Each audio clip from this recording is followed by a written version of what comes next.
Okay, my top 3 mindset books. So, for those of you who've read my book, The Fitness Mindset, my first book, the whole second section is based off mindset. So, creating the right habits, setting goals, finding your why, the things that will effectively self-sabotage you if you don't get them correct.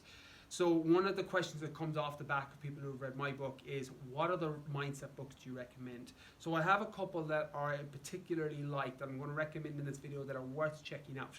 But like any book, it really depends on what stage you're at in your life right now, whether you get the message from it. Some books that I've read worked so well for me because at the time in my life it was the message I needed to hear. So for those of you who listen to my podcast, Robert Kiyosaki's Rich Dad, Poor Dad was one of those books that shifted a lot of paradigms for me. It opened up my mind to new ways of thinking. So even though it's a book on finance and real estate, I got a big mindset hit from that book because it shifted the way that I saw the world. So that's the message I got at that time. But it's one that I don't recommend to people as a mindset book because it's not based around that. That's the message I got from it. However, there are certain books that have really supported me. One of my favorites is Ryan Holiday's The Obstacle is the Way. So what this book is, it's based around Stoic philosophy. So the thinking process from people like Roman philosophers like Seneca or Marcus Aurelius, the former emperor of Rome, that nothing is good or bad, but thinking makes it so, and that we interject every single perspective into any given situation. So a lot of it is about controlling the emotional side of your temperament as opposed to making irrational decisions. So the obstacle is a way of seeing the world, that every obstacle that comes in front of you, that presents in front of you, is an opportunity to learn something, or there's a gift in it to make you stronger, make you mentally tougher, or to make you better in some area of your life. So in terms of a contextual reframe of the way you see the world, that book can be massively supportive, particularly if you see obstacles as problems, because when you finish that book, if you get the similar message that I got, you start to see obstacles as a good thing because they're stepping stones for opportunities. That's the first book. That also introduced me to Seneca and Marcus Aurelius, which is Letters from a Stoic from Seneca or Meditations from Marcus Aurelius. The reasons I don't recommend these books on my channel is they're written over 2,000 years ago, so they're quite difficult to decipher the message from the language that's being used.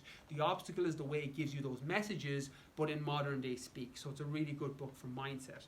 Another one that's very, very good is Carol Dweck's Mindset, particularly if you are into sports psychology or if you're a parent, because there are two angles that she takes from it.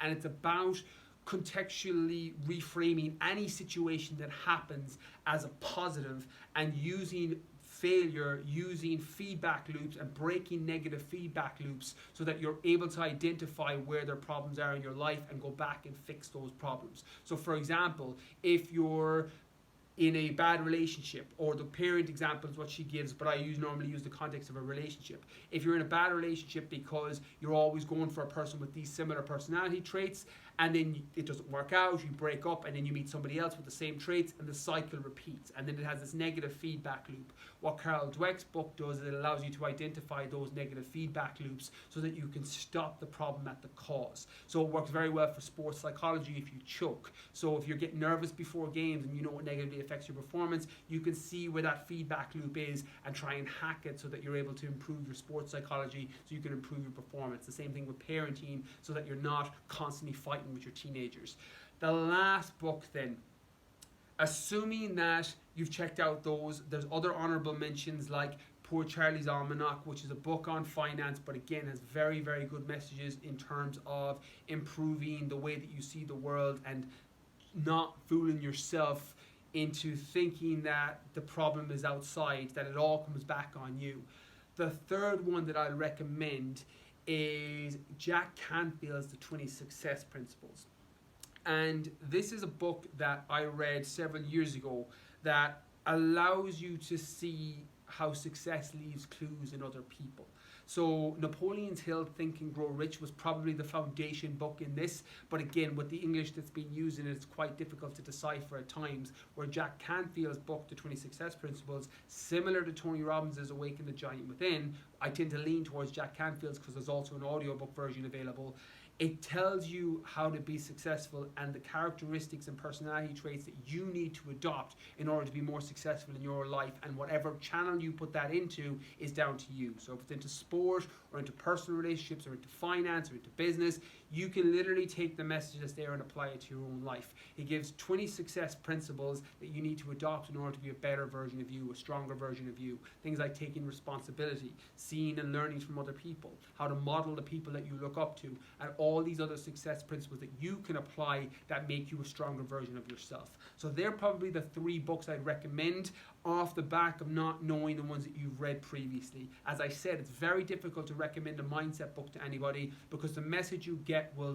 be dependent on where you're at in your life. I read Gary Kelleher's The One Thing. It took me 3 attempts to read that book because I didn't like it the first 2 times, and now it's one of my favorite books because I got the message the 3rd time about not being busy versus not being productive and how to stop getting out of your own head and focus on the one most important thing each day that allows you to move an area of your life forward. It took me 3 attempts to read that book before I got the message. So even though I've recommended The Obstacle is the Way, or Carol Dweck's Mindset, or Jack Canfield's 20 Success Principles, if you don't enjoy those books, it may be because either you're not in a place to get the message or you may be past it. Sometimes you read a book and go, I already knew a lot of that. And in a lot of cases, these favorite books of mine are just reminding me of things that I had forgotten, and they bring it back to the forefront of your mind, which allow you to act on it. So they're the 3 I would check out. Again, my book, The Fitness Mindset, shameless plug. Go check that out if you haven't already.